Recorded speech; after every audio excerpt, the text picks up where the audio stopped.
See how they respond. Play clock at 4. Odom climbing forward the pocket. Odom with a juke. Odom bringing defenders with him. He tumbles forward, and Amari Odom scores for Kennesaw State. We're excited to launch a new series today in which we're giving fans an inside access to what goes on behind the scenes and behind those plays that make Kennesaw State a championship program. Nolan Alexander here with our head football coach, Jerry Mack. And Coach, today we're going to talk about tempo for this Kennesaw State offense that in your first year led Conference USA in scoring in league games at about 35 points per game. And before we check out some great clips here, I just kind of want to know, let's go back to the origins here. How did you go about assembling a first-year roster that ended up leading Conference USA in scoring? Well, a lot of it goes back to what we always talk about is the personnel, right? Nothing works without the right personnel and the right people in the building to make those things work. I think earlier, in my career, as I traveled and went through a lot of different offenses, as I put things together, everybody that I touched had an influence on what we all came together to do here at Kennesaw State. Some more than others, of course, as you can see through a lot of the things that we do. But really the personnel was really important. As we went out and recruited, we tried to identify the right people and the right skill sets, no matter where they came from, they really were going to fit what we were trying to do. So how did you evaluate and identify to get the right pieces inside the puzzle? Yeah, I think it all kind of started with the quarterback position. Obviously, we had a really good quarterback last year, and we were looking for somebody who was a great processor and also a guy that could really make good decisions with the ball in his hand. I think when you start looking at the wide receiver position, speed, we always place a premium on speed and guys that can do a great job of stretching the field vertical because that's what we like to do. I think at the running back position, guys that we're going to get what we call pad +2, which means yards after contact. We want guys that were going to be physical style runners. And then in the trenches, we want big, strong people that could potentially move people. So just scouring the earth, trying to find men that really were big enough and strong enough to try to create a new line of scrimmage. Yeah, well, obviously we hit on a lot of those last year on our way to our Conference USA championship. You said there's a lot of people that influenced you in your coaching route when you got to this point to be a head coach. This is the offense I want to run. What gave you so much conviction to move forward with this type of offense? I think the biggest thing, you're a product of your environment in which you get seen successful. And all the places that I've been offensively, whether I was the coordinator or whether I was an assistant coach, we'd always had a lot of success on offense, trying to score a lot of points and do a lot of creative things. The coaches were a big part of that. I tried to assemble a staff that had a lot of familiarity on what we were able to do.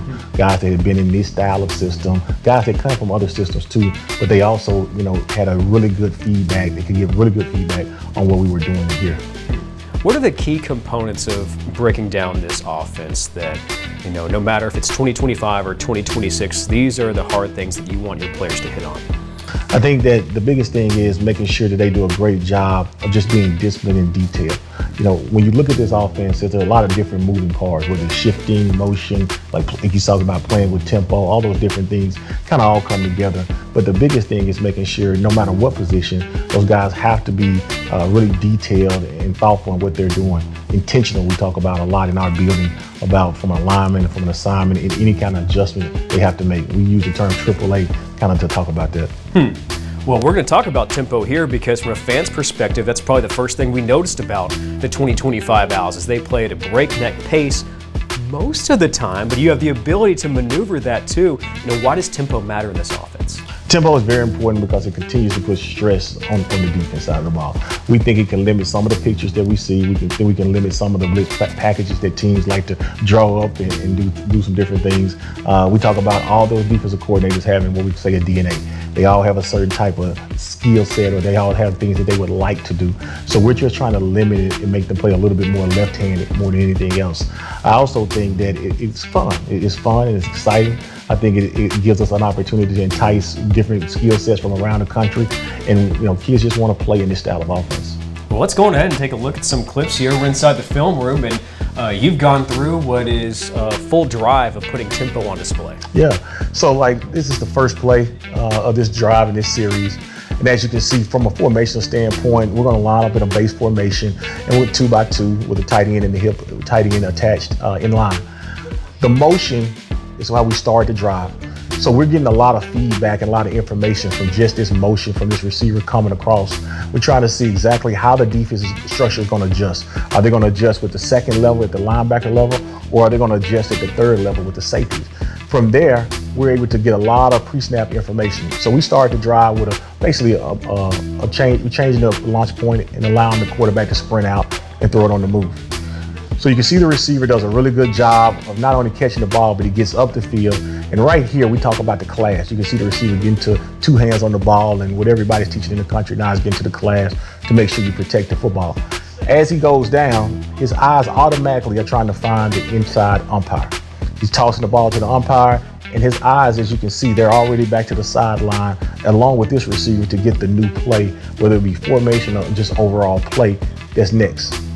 These guys are doing a good job of trying to get to their normal spots. And now you can see down at the bottom, there's 32 seconds left on the clock right now, on the play clock. So as we snap the ball, about 32 to 30 seconds. The second play is a run, as you can see. Good job, run up the middle. And now that offensive player is now once again tossing the ball back to the umpire. That allows us to go ahead and get the ball snapped. And now these guys' eyes are automatically going back to the sideline. You can see the offensive line too. They're doing a good job of snapping down, and they are cleats in the ground, ready to rock and roll. Once again, you can see the time on the clock is 35 seconds. We're going to get the ball snapped with about 33, 34 seconds. Runner hands the ball off to the runner again. He does an excellent job of what we say feeding his pass. He delivers his pass to the defender. He goes pad +2, and then we get more yards after contact. One of the skill sets we noticed as we went through the recruiting process.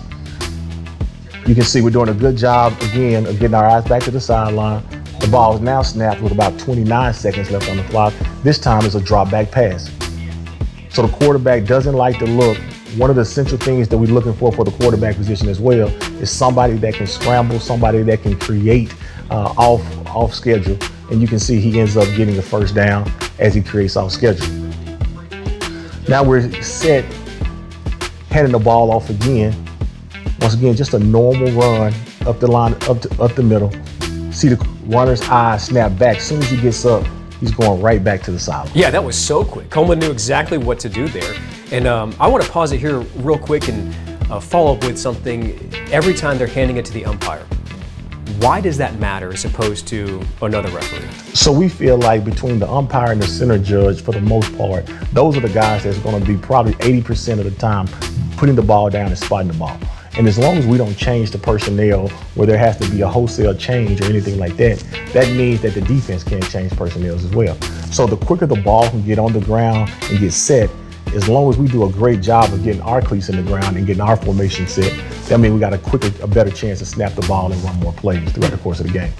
So there's such attention to detail as to who gets the football that's wearing stripes that could affect how the offense operates. No doubt. If we catch the ball on the side and we flip the ball to the side judge, now the ball has to go from the sideline all the way back to inside, and then he has to put the ball, and then he has to spot the ball. Sometimes the umpire will take the ball and he'll give it to the center judge and he'll spot the ball.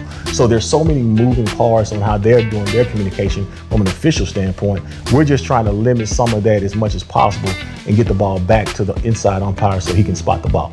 Like I said, that doesn't always happen 100% of the time, but we do feel like it happens more than not. Another thing that you pointed out was we saw the receivers, we saw Coleman look over to the sideline. Well, something new in college football the past couple of years is that quarterback communication. So what's going on there with the QB? There's a lot of little insight, a lot of little tips that our quarterback coach, offensive coordinator is giving our quarterback throughout the course of this drive. It could be some simple instructions, just hurry up or let's move with a better pace or a better tempo. But also too, pre-snap, depending on when we want to snap the ball, it could be a couple of tips and reminders about where he needs to place his eyes before the ball is actually snapped. And so he's doing that within just a handful of seconds here because we're getting this ball snapped at 30 seconds on the clock. It is. In that form of communication, the coach-to-player communication, is always really good to have. But at the end of the day, we have to do a great job of making sure that the quarterback understands in the classroom what's going on, because on the field, he has to command the entire show. That's awesome. Let's get back to it. So right here, we end up playing with a little tempo. You can see 33 seconds left when the ball is snapped on the clock. We're going to drop back and throw the ball. This is an example of what tempo can do from a pass protection standpoint. It limits the pitcher. They're dropping 8 in the coverage. There's not a big rush. We got about 6, 7 guys right here to protect for only 3 defenders. So the softness that we have when we catch this ball, quarterback has to do a great job of putting the ball in a position where the receiver can catch it. He does a good job of tight turning. You can see BBB, we call body ball boundary. He's got the ball in his outside arm, and he's trying to use the stiff arm to try to drain as much as he can out of this play. As he's trying to drain as much as he can, you can see there's a conscious effort not to go all the way to the sideline. So now he's going to have a sense of urgency to get the ball back inside. Now, back to what you talked about, Nolan. This official right here is coming in, and we could have easily tossed the ball to that official right there. We decided not to do that. Underhand toss the ball to the umpire. And now you can see the receiver's eyes go right back to the sideline, ready for the next play. Wow, there's so much intentionality between every play. It is. And now this play right here, a lot of times when you're running this style of offense, if you want to go breakneck speed, you can't do a lot of shifting, you can't do a lot of motioning. It depends on how fast you can get the play call in. So right here, we are actually using a little motion to get some pre-snap decisions, pre-snap looks. And then also too, just to keep the defense off balance a little bit. So we're not snapping the ball in this situation as fast. It gave our offensive guys a little bit more time to rest, while also too presenting a little bit of eye candy to the defense. So as he's coming in motion, you can see right here, we decided to throw the ball again in a drop back pass situation. Quarterback does a good job of threading the ball right between the two defenders. Receiver does a good job of going low and catching the ball. So now he tosses the ball once again to the umpire. Now this drive has prolonged. So we understand from a head coach's standpoint, these guys have been running these plays a lot. So now we go ahead and make a sub. So as we make a sub, you can see the defense is making basically some wholesale changes from a sub standpoint as well. As they make their wholesale changes, we get in what we call a sugar huddle. In the sugar huddle, this gives these guys an opportunity to catch their breath, because now we're in the red zone, so things are heightened now. But from a standpoint, we understand that the window's going to be smaller. We understand that it may be more pressure. We understand that a lot of different things, exotic looks, could also happen too in this part of the field. So we're giving these guys a chance to catch their breath, because we want the best detail. We want to make the best play call selection possible when we get down here. So we only snap the ball. It's only about 4 seconds left when we decide to snap the ball. Quarterback drops back, doesn't like the look, and now he's able to scramble and get in the end zone and score a touchdown. So throughout that entire course, or that entire drive, you can see, like you talked about, the intentionality to get the ball back to the official. You can also see the sense of urgency that our players move with, but all in all, they're still under control, which is the most part.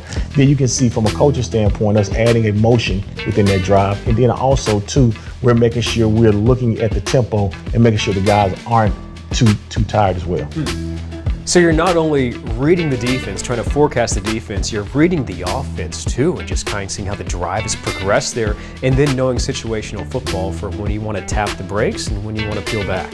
Exactly. You know, sometimes in that red zone area, we will not decide to slow the tempo down. Sometimes we will continue to go fast if we feel like we have the defense on their heels. But they're all depending on the course of the game and the flow of the game is when we try to make those decisions. Learned a lot today. Didn't know there was that much that went on in a typical Kennesaw State football drive, and obviously this was a huge game for KSU and the rest of the season, because we talked about it being a litmus test, right? Starting out against Arkansas State, first time for a really difficult schedule. We had played another group of 5 team and got off to a huge start here, and we can certainly see the role that tempo played in that. It was big for us. That game was really the first game we were facing another team really of the G6 caliber, so we really wanted to gauge exactly where we were at as a program. Well, Coach, this has been a lot of fun. I've learned a lot. I think our fans have too. Looking forward to continuing this series with you. Appreciate you. Thank you, Noah.